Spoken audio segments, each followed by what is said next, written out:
my name's Maddie, and today my presentation is going to be on recycling.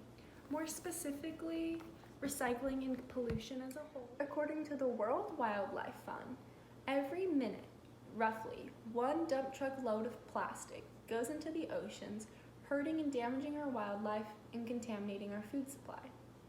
Earth, our one and only Earth, is slowly deteriorating right under our noses because we lack as humans to see the big picture.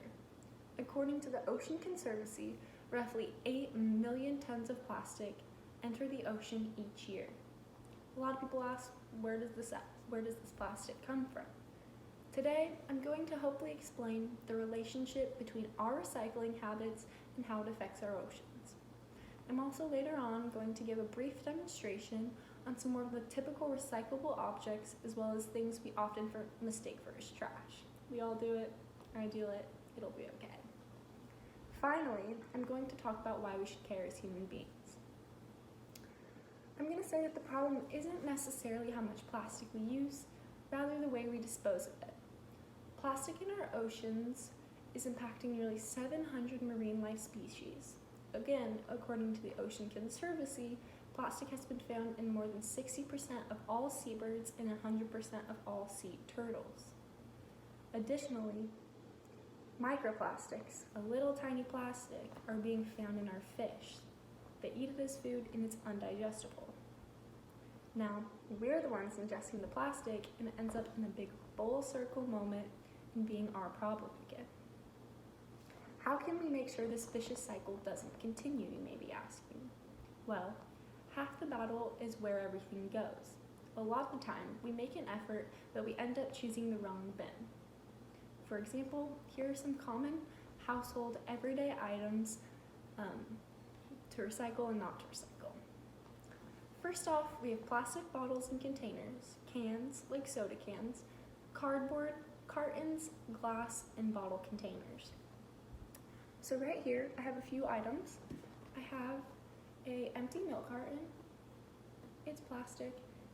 Also, on the bottom, you can see it has the little reduce, reuse, recycle sign. You know, we all use that a lot growing up. Then I have right here an old pasta box. This is cardboard. This goes in the recycling. Yeah, pretty easy. And then right here I have an empty glass juice bottle, which would also end up in the recycling. And then a few things to not recycle. So you wouldn't want to recycle any plastic bags, any household items like clothing, textiles, or any sorts of fabrics, food compost, and pizza boxes. Right here, I have an old pizza box. I know it's cardboard, and you may be asking, why can't you recycle it? It's cardboard. It's because the pizza grease contaminates the materials inside, and when being recycled, it'll break down the materials of other recyclable objects. And then I have a plastic bag right here from Target. I like to keep these. I don't even throw them away because I just reuse them, the whole reduce, reuse, recycle thing. Another good alternative is using reusable bags, like the mesh ones. Those are great. My mom uses them, so yeah. And finally, why should we care? Not only does recycling directly affect our oceans, but according to the Recycling Economic Information, otherwise known as the REI, they did a study in 2016, and it was released by the EPA, and it states, recycling and the reuse activities in the United States accounted for nearly 7,000 jobs. It has an effect on all living things, which makes it even have a greater importance to us. I think it's awesome. A simple thing like recycling can have an impact on so many.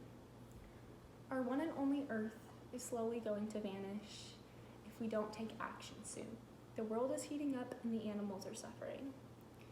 A few things you can do are place blue recycling bins in your work, school, or offices. Be informed on where things go. Be conscious of what you're using and not. And finally, reduce, reuse, recycle.